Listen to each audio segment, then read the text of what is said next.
आज हम ECI net app के ज़रिए नया वोट बनाना सीखेंगे क्योंकि वोटर सर्विस पोर्टल जो है वो काम नहीं कर रहा है। कई बार उस पर हम लॉगिन नहीं कर पाते हैं। इस समस्या के निजात के लिए आज हम ECI नेट ऐप से वोट बनाना सीखेंगे। और जैसा कि ECI नेट ऐप हम नाइट में या अर्ली मॉर्निंग भी ट्राई कर सकते हैं, इसलिए मैं आज आपको ECI नेट ऐप के ज़रिए नया वोट बनाना सिखाऊंगा। इसके लिए मैंने पहले से ECI नेट ऐप को अपने फ़ोन में इंस्टॉल कर रखा है और इसका वीडियो मेरे चैनल पर पहले से पड़ा है। यदि आप ECI नेट ऐप को इंस्टॉल करना चाहते हैं तो आप मेरे उस ऐप को देख सकते हैं। उसका शॉर्ट्स मैंने पहले ही बना दिया है। यहाँ पर जो स्क्रीन आपको दिखाई दे रही है, यहाँ पर फील्ड इन्यूमरेशन फॉर्म 2026 यदि आप भरना चाहते हैं तो भर सकते हैं। Search your name in last SIR, जो लास्ट SIR हुई थी उसमें अगर आप अपना नाम सर्च करना चाहते हैं तो आप इस पर क्लिक कर दें, अन्यथा आप इसे कट कर दें, जैसा कि मैंने इसको कट कर दिया है। अब हम यहाँ पर वोटर रजिस्ट्रेशन फॉर्म जो दिख रहा है इस पर क्लिक कर देंगे। अब यहाँ से आपको अपनी लैंग्वेज को सिलेक्ट करना है, जैसा कि मैंने अपने केस में लैंग्वेज इंग्लिश को सिलेक्ट किया है। आप अपने राज्य की भाषा सिलेक्ट कर सकते हैं, इसमें सभी राज्य की भाषाओं को दिया गया है। अब यहाँ पर आप फिर से देख सकते हैं वही कॉलम आपको मिल रहे हैं। आपको इसे थोड़ा ऊपर की ओर स्क्रॉल करना है। यहाँ पर आपको फॉर्म नंबर 6 भरने का प्रोसेस मिल जाएगा। जो एरो का निशान है आप इस पर क्लिक करें, जैसा कि मैंने क्लिक कर दिया है। अब आपको यहाँ पर आपका मोबाइल नंबर भरना है जिससे आप इस ऐप में लॉगिन करेंगे। मैं यहाँ पर लॉगिन करने के लिए अपना मोबाइल नंबर भर रहा हूँ। जैसा कि आप न्यू यूज़र हैं इसलिए आपका मोबाइल नंबर मांगा जाएगा और हम सेंड OTP पर क्लिक कर देंगे। जैसे ही हम सेंड OTP पर क्लिक करेंगे तब हमारे पास एक OTP हमारे रजिस्टर्ड मोबाइल नंबर पर आ जाएगा, जैसा कि मुझे OTP प्राप्त हो गया है और मैंने OTP को भरकर इसमें लॉगिन कर लिया है। अब मैं इस पोर्टल पर लॉगिन हो गया हूं। क्योंकि ये गवर्नमेंट का पोर्टल है इसलिए आप बिना लॉगिन के इस पोर्टल पर कुछ भी नहीं कर पाएंगे।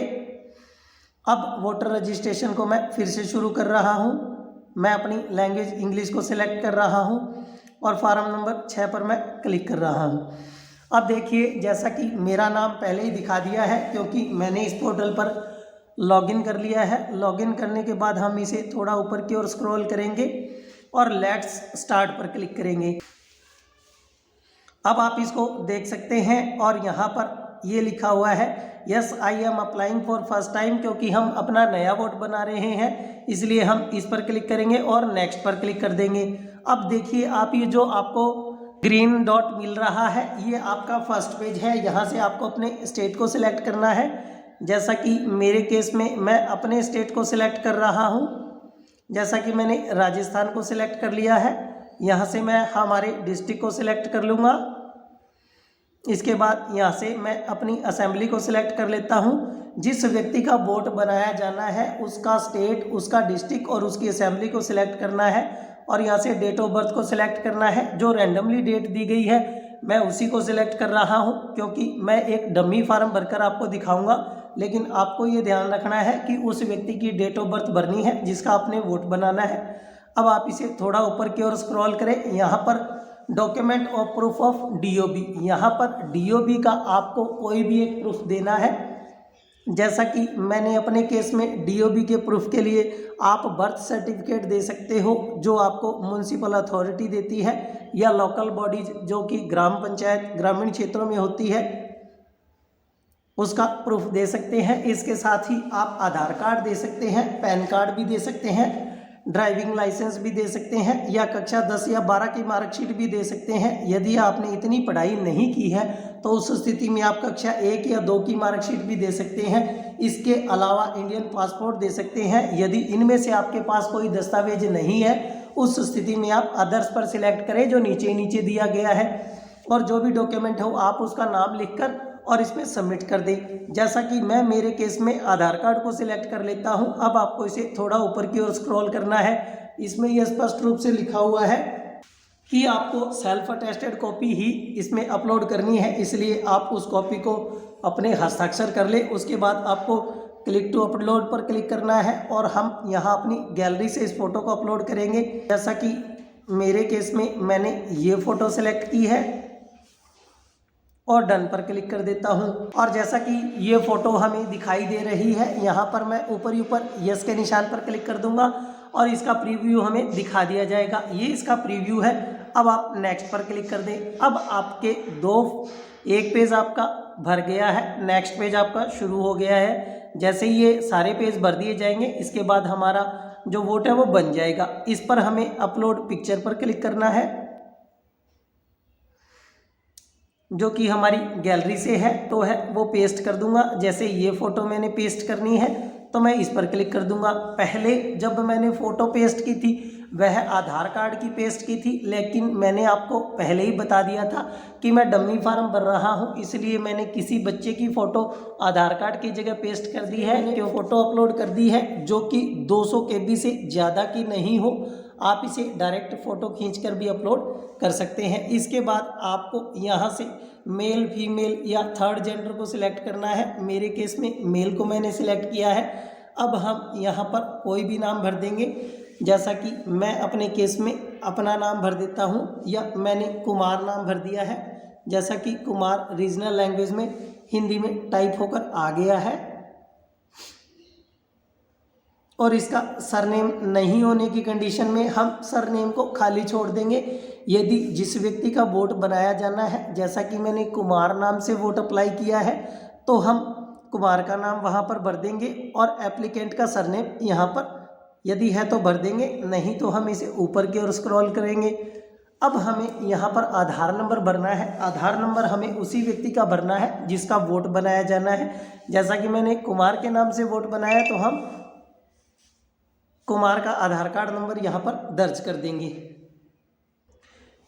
जैसे ही आप आधार कार्ड नंबर इसमें भरेंगे तब इस पे एक ग्रीन टिक आपको दिखाई दे जाएगा, जिसका अर्थ है कि आपका आधार कार्ड वेरीफाई हो गया है, क्योंकि बिना वेरीफाई के आपका फॉर्म आगे नहीं प्रोसेस होगा।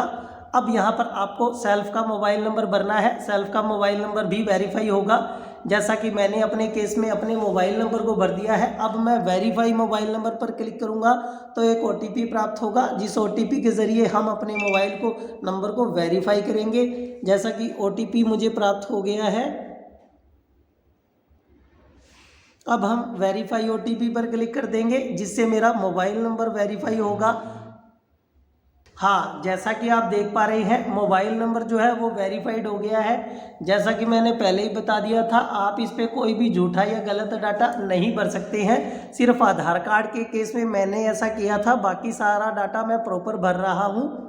इस बात का आप ध्यान रखें। और यदि एप्लीकेंट अपना ईमेल या अपने रिलेटिव का ईमेल भरना चाहता है तो वह यहाँ पर भर सकता है। मैंने इस कॉलम को खाली छोड़ दिया है। नीचे आपकी का कॉलम है। यदि आप डिसेबिलिटी को दर्ज करना चाहते हैं तो आप इनमें से किसी को भी दर्ज कर सकते हैं। मेरे केस में ऐसा नहीं है, लेकिन यदि किसी व्यक्ति में डिसेबिलिटी हो तो आप यहाँ पर दर्ज कर दें, ताकि मतदान के समय, चुनाव के समय उसे स्पेशल सुविधाएं मिलती हैं। उसके लिए स्पेशल सरकार के द्वारा गाड़ी की व्यवस्था की जाती है ताकि वह अपना वोट डाल सके। इसलिए आप इस कॉलम को ध्यान से टिक कर दें यदि आपके केस में ऐसा है तब।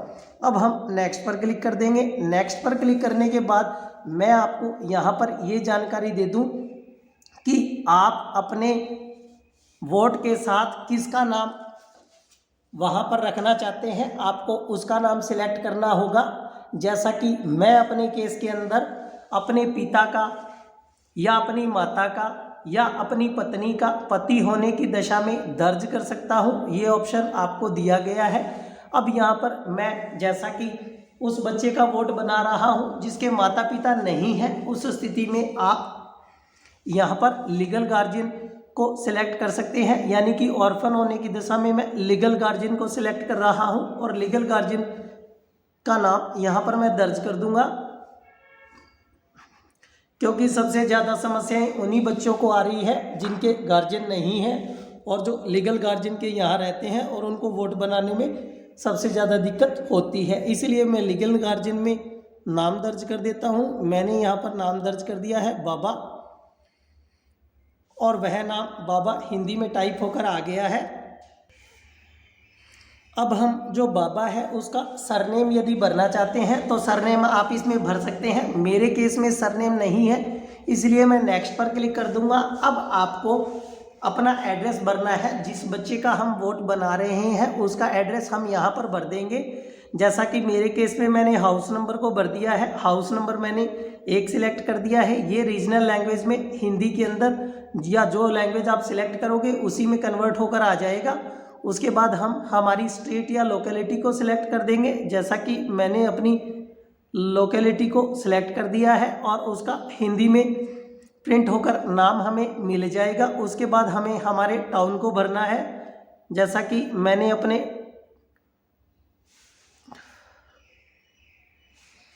टाउन को भर दिया है और टाउन हमें हिंदी में कन्वर्ट होकर मिल गया है। इसके बाद हम पोस्ट ऑफिस को सिलेक्ट कर देंगे। पोस्ट ऑफिस के अंदर हमें वही पोस्ट ऑफिस भरना है जहां पर हम हमारा मंगवाना चाहते हैं, क्योंकि जब भी आपका वोट बनेगा तब आपका पहचान पत्र आपके इसी एड्रेस पर प्राप्त हो जाएगा। जैसा कि मैंने अपने पोस्ट ऑफिस को सिलेक्ट कर दिया है। अब हम यहाँ पर अपना पिन दर्ज कर देंगे जो कि पोस्ट ऑफिस का है। उसके बाद हम अपनी तहसील को यहाँ पर दर्ज कर देंगे।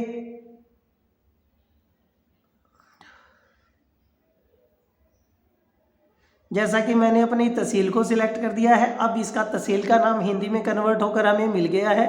अब हमें एड्रेस के प्रूफ के तौर पर कोई भी एड्रेस लगाना है। आप यहाँ पर वही एड्रेस प्रूफ दें जहाँ पर आप जिसके साथ रह रहे हैं। मान लो ऑर्फन होने की दशा में यदि आप अनाथालय में रह रहे हैं तो आप अनाथालय का एड्रेस लगा सकते हैं।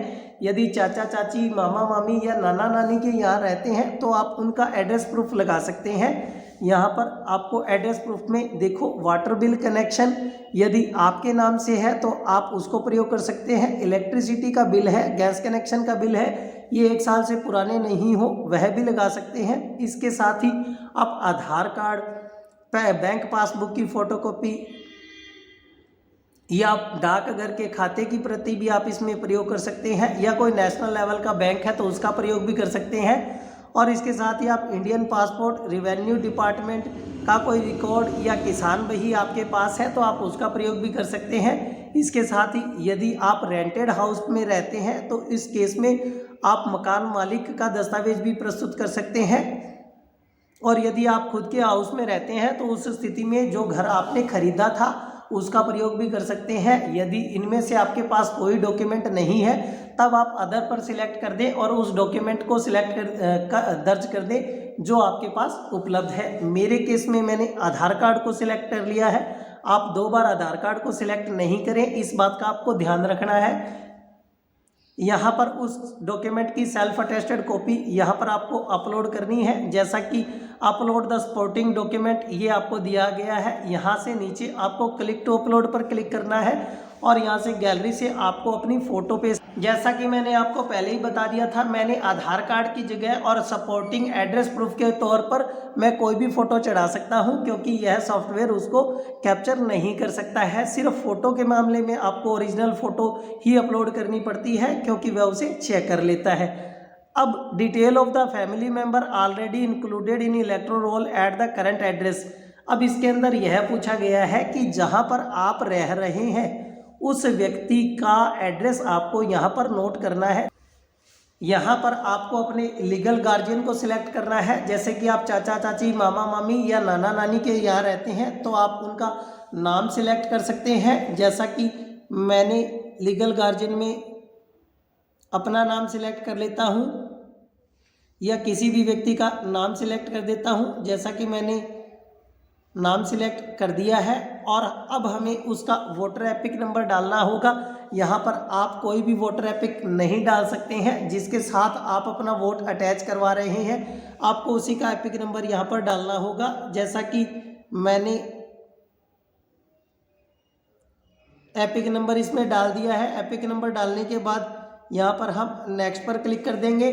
जैसे ही हम नेक्स्ट पर क्लिक करेंगे उसके बाद हमसे हमारा डाटा पूछा जाएगा कि लास्ट SIR में आपका वोट किस नंबर पर था और कहाँ पर था। तो हम लास्ट SIR के अनुसार इस फॉर्म को भरेंगे। यहाँ पर हम स्टेट सिलेक्ट करेंगे। जब 2002 में SIR हुई थी तब हमारा वोट कहाँ था, तो हम यहाँ से सिलेक्ट कर देंगे। जैसा कि मैंने सिलेक्ट कर दिया है, अब हम असेंबली को सिलेक्ट कर देंगे जो 2002 की है। उसी के बाद हम पोलिंग स्टेशन को सिलेक्ट कर देंगे। जैसा कि मैंने अपना पोलिंग स्टेशन दर्ज कर दिया है, उसके बाद हम सीरियल नंबर को दर्ज कर देंगे। जैसा कि मैंने सीरियल नंबर को भी दर्ज कर दिया है। अब हम सर्च पर क्लिक करेंगे। जैसे ही हम सर्च पर क्लिक करेंगे तब हमारे सामने 2002 में जो SIR हुई थी उसके अनुसार आपके रिश्तेदार यानी कि आपके चाचा, नाना, मामा जिसके ज़रिए आप अपना वोट बनवा रहे हैं उसकी SIR हुई है, तो उसका डाटा यहाँ पर सर्च हो जाएगा। मैं सर्च पर क्लिक कर रहा हूँ। यही मैं सर्च पर क्लिक करूँगा तब इसका डाटा जो है जो इस एपिक नंबर से रिलेटेड है वह हमारे सामने शो हो जाएगा। जैसा कि ये सारा डाटा शो हो गया है, अब हम इस टिक बॉक्स पर यस क्लिक कर देंगे और उसके बाद हम नेक्स्ट पर क्लिक कर देंगे। अब हमारे सामने फॉर्म भर गया है। जैसा कि मैंने आपको पहले ही बता दिया था, ये 5 डॉट क्लियर हो गए हैं। एक लास्ट पेज जो है वो हमारे सामने रहता है। अब आपने जो फार्म भरा है उसके अनुसार आपकी डिटेल आ गई है कि राजस्थान का फार्म है और डिस्ट्रिक्ट आपने यहाँ से हनुमानगढ़ को सिलेक्ट किया है। आपने अपने विलेज को, जैसा कि मेरे केस में मैंने हनुमानगढ़ को सिलेक्ट किया था, तब हनुमानगढ़ सिलेक्ट हो गया है। और अब आपको यहाँ पर वह डेट सिलेक्ट करनी है जिस डेट से आप यहाँ मामा मामी, चाचा चाची या नाना नानी के यहाँ रह रहे हैं। आप यहाँ पर डेट ऑफ बर्थ भी सिलेक्ट कर सकते हैं या 2 साल, 5 साल, 10 साल भी सिलेक्ट कर सकते हैं। मैं डमी फार्म भर रहा हूँ इसलिए मैं आज की डेट यहाँ पर सिलेक्ट कर देता हूँ। और इसके साथ ही अब हम नीचे देखेंगे, यहाँ पर यह कॉलम दिया गया है कि यदि आपके पास DOB का कोई प्रूफ नहीं है तो आप अन्य जो डॉक्यूमेंट पेश कर रहे हैं उसके अनुसार यहाँ पर DOB भर दें। मेरे केस में ऐसा नहीं है इसलिए मैं इसे ऊपर की ओर स्क्रॉल कर दूंगा।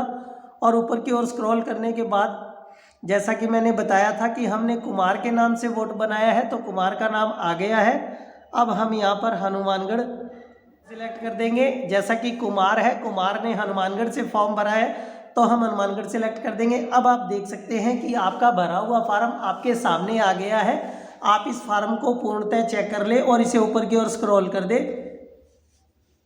और ऊपर की ओर स्क्रॉल करने के बाद आपको नीचे ही नीचे ई-साइन एंड सबमिट का फंक्शन मिल जाएगा। यदि आपने डाटा चेक कर लिया है और आपका डाटा सही है तो आप ई-साइन एंड सबमिट पर क्लिक कर दें। यदि आप इसमें कोई एडिटिंग करना चाहते हैं तो कीप एडिटिंग पर क्लिक कर दें। जैसा कि मैंने डाटा चेक कर लिया है इसलिए हम सबमिट एंड ई-साइन पर क्लिक कर देंगे और कुछ टाइम तक इसमें प्रोसेस होगी क्योंकि यह फॉर्म आपका साइट पर चढ़ जाएगा,